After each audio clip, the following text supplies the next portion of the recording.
Hello guys, welcome to my channel math in one shot. आज हम discuss करेंगे class 10th का chapter number 7 जो कि मैथ्स का होने वाला है और चैप्टर का नाम है कोऑर्डिनेट ज्योमेट्री।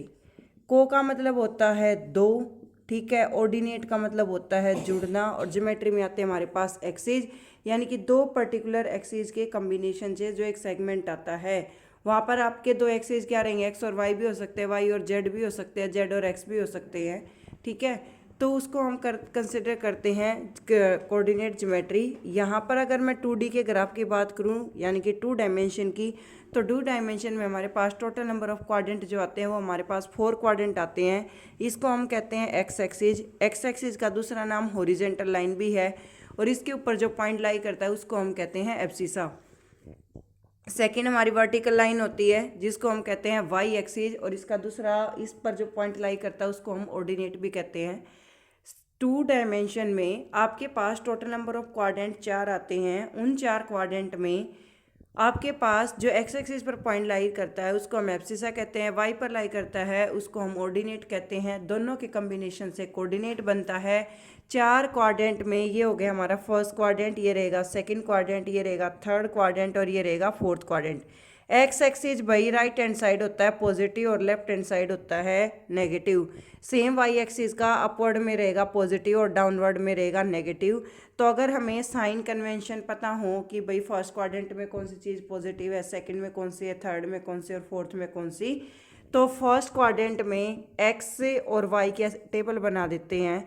तो यहाँ जैसा कि आप देख सकते हैं फर्स्ट क्वाड्रेंट का ये एरिया है जो यहाँ पर ये 90 डिग्री का एंगल बन रहा है। क्वाड्रेंट का एंगल भी भाई 90 डिग्री का होता है। आगे चैप्टर नंबर 10 है वो न्यू एडिशन के अकॉर्डिंग। ओल्ड एडिशन में चैप्टर 11 था एरिया रिलेटेड टू सर्कल, उसमें काफ़ी ज़्यादा बार एक वर्ड का यूज़ हुआ है क्वाड्रेंट। तो क्वाड्रेंट का एंगल होता है 90 डिग्री का। तो यहाँ पर फर्स्ट क्वाड्रेंट में एक्स भी पॉजिटिव रहेगा और वाई भी कैसा रहेगा, पॉजिटिव। अब अगर हम सेकंड क्वाड्रेंट पर आएँ तो एक्स नेगेटिव हो जाएगा और वाई कैसा हो जाएगा, पॉजिटिव।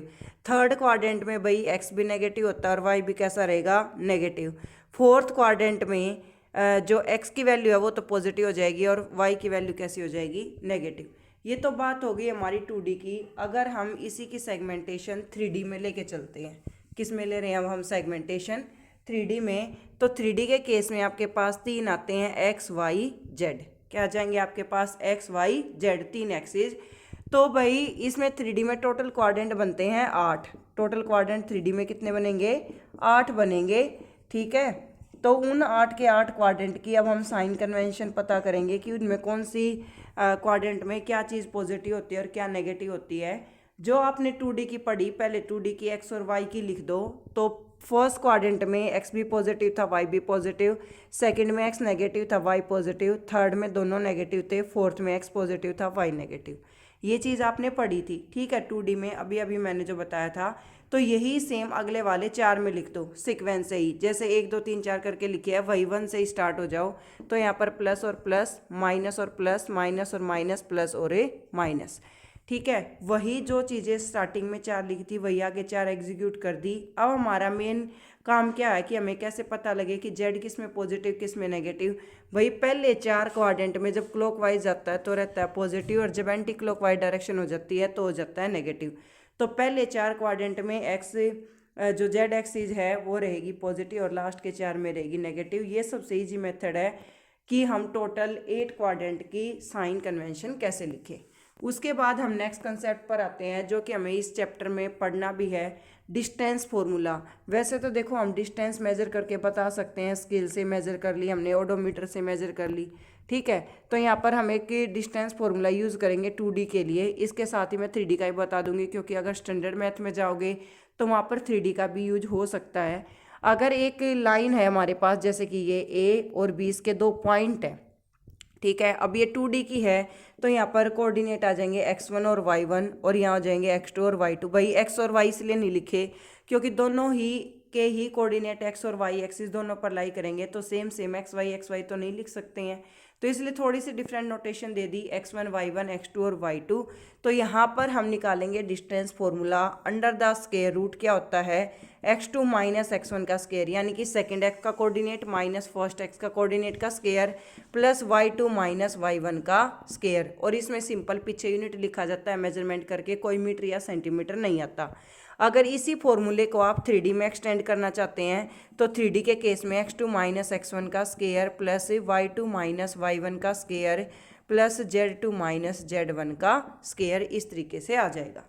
उसके बाद एक टर्म आती है हमारे पास मिड फॉर्मूला।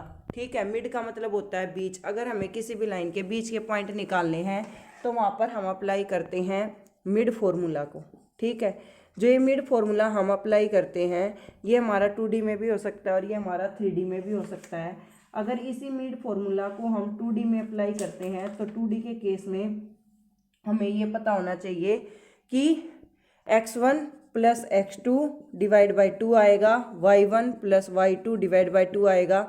अगर ये हमारा चला जाता है किसमें भाई, अगर हमें 3D में निकालते हैं, ठीक है, निकालना भी बीच का, तीनों को जोड़ो डिवाइड बाई 2। उसके बाद नेक्स्ट जो हमारा फॉर्मूला आता है वो हमारा आता है सेक्शन फॉर्मूला। सेक्शन फॉर्मूला में हमें एक पर्टिकुलर रेशो गिवन होता है। ठीक है, सेक्शन फॉर्मूला में हमें क्या पर्टिकुलर गिवन होगा, एक रेशो। इंटरनली और एक्सटर्नली दो पॉइंट होते हैं, इंटरनली में प्लस आता है, एक्सटर्नली में माइनस आता है। एक्सटर्नल यानी कि बाहर का काउंट हो रहा है तो माइनस में जाएगा, ये ध्यान रख लेना। एक्सटर्नल बाहर का यानी कि माइनस, इंटरनल अंदर का यानी कि प्लस। इंटरनली में अगर मैं फॉर्मूले की बात करूं तो भाई जैसे कि एक लाइन है, ये यहाँ पर ए के कोऑर्डिनेट है x1 और y1, बी के कोऑर्डिनेट है हमारे पास x2 और y2, इस तरीके से हम ले रहे हैं। और यहाँ रेशो ले लिया हमने m रेशो n। ठीक है, तो यहाँ रेशो का अगर फर्स्ट है, जैसे रेशो का फर्स्ट मैंने ले लिया m, तो कोऑर्डिनेट का आएगा सेकेंड। रेशो का सेकेंड है तो कोऑर्डिनेट का आएगा फर्स्ट। रेशो का फर्स्ट टर्म लिया तो कोऑर्डिनेट का सेकेंड, रेशो का फर्स्ट टर्म सेकेंड टर्म लिया तो रेशो का फर्स्ट डिवाइडेड बाय रेशो का आ जाएगा सम। सेम y का लिखेंगे my2 plus ny1 divided by m plus n। और इसी को अगर एक्सटर्नली करेंगे तो एक्सटर्नली में क्या आ जाएगी हमारे पास से माइनस आ जाएगी, ये ध्यान दें। इंटरनली में क्या आएगी, प्लस आएगी, और एक्सटर्नली में क्या आ जाएगी, माइनस आ जाएगी। एक यहाँ पर अगर हमारे से पूछे कि ट्रायंगल का बीच का centroid of triangle find out करो तो उसमें हम करते हैं x1 plus x2 plus x3 divide by 3, y1 plus y2 plus y3 divided by 3।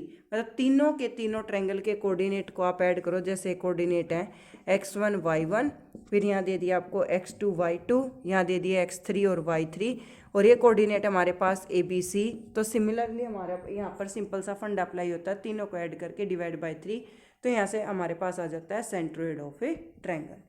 Thank you so much for watching. For more videos like share and subscribe.